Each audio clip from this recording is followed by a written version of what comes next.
asalaamaaleykum c'est Général Kheuch Xel mu Sell alias Serigne Ndar teg si jaraafu dëkk bi le DG de Mbedd mi TV en mode studio jotali donc voilà ñu nekk ci réalisation yi et j'espère bien kenn ku nekk ñoo ngi lay ñaanal ajjuma ju neex ajjuma ju ànd ak tawféex ajjuma ju ànd ak yaa salaam ajjuma joo xam ni ñëpp dañ ci am jàmm noonu lañ koy ñaanee saa su ne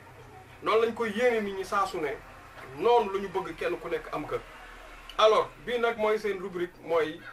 xew-xewu mbedd mi mun loo yore structure bu tudd na Mbedd mi TV di liggéeyal waa mbedd mi te dara du xew ci mbedd mi te vraiment doo ci waxtaan xew-xewu mbedd mi mooy tey bi ñu yeewoo fajar ba julli fajar ba pare yor suñu kurus di dox maanaam di def ay durus ñu tombé aussi ci benn événement boo xam c'est non loin de chez moi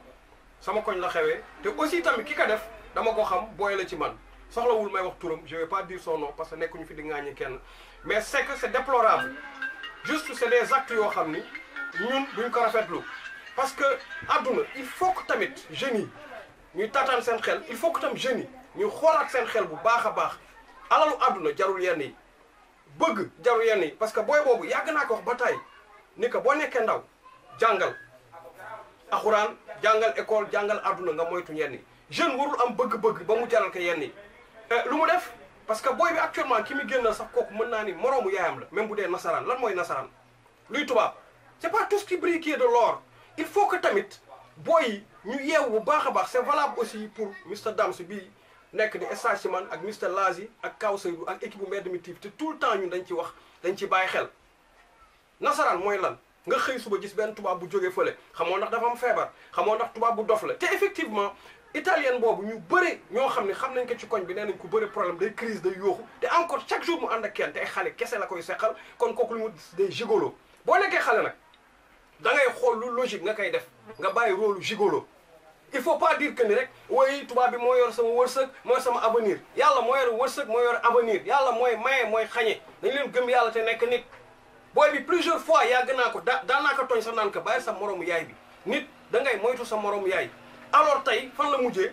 pompier pimpon bi ñuy kii lan la parce que booy bi da doon taal gaale bi léegi actuellement police jël na ko yóbbu na ko man war naa dem police xooli dox ci ay jéego parce que maa ngi jaraafu dëkk bi maa ngi Serigne Ndar mais bu ma fa demee nan laa koy défendre ku nu jàpp sa loxo ci biir sac bi nan lañ lay défendre c'est des actes c'est des faits yoo xam ni moom moo ko def et puis tamit mi ngi doon jéem a jàmmaarloo ak takk der yi naan waxoon naa ko taal des trucs comme ça kooku attentat la tey déjà gaz bi explosé ba pompier ñëw bu fa nasaraan bi deewoon day gën a doy waar kooku aussi prémédité la aussi ay faits réels la c'est des actes yoo xam daf ko def te justice tamit xam naa bu jaarale affaire bi yoon dañ koy condamner encore mu trista trop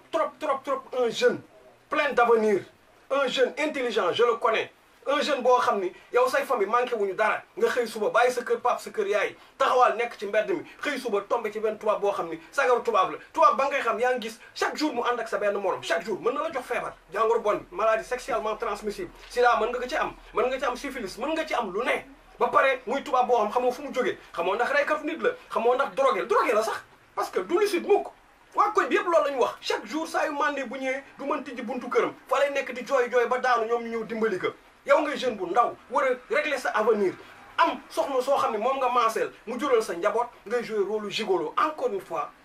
ñaawlu nañ ko moo tax seen rubrique baatu mbedd mi ñuy def ci télé mbedd mi ñu taxaw tey ci àjjuma ji wax ci àjjuma nag mooy bésu jullit dem nañ ci juma dellu nañu saafonte nañu waxtaan nañu gisante nañu ak imam ñaanal nañu tamit mbokk jullit yëpp di leen wax naal ngeen bàyyi ci xel ñaaw na trop ba ci kanam yàlla te ki ka def je le connais te li tax mu def ko tamit du leen lu alalu àdduna ak siiw ak bëgg yóotu loo xam ni jotoo ko gis nga ku moytuwul di yóotu loo xam ni jotoo ko toujours ci tolof ak musiba nga indi sa bopp problème indi sa waajur problème coow topp la coow boo xam ni bul xam nan la mel donc daal bàyyi leen ci xel képp kuy jeune maa ngi lay wax booy jàngal sa jàng booy def métier defal métier booy wutal nga wut bu lew parce que wut bu lew la ñu wax wet gore wetali ko gore ñenn ñi ci gore di lañ leen loree kon nag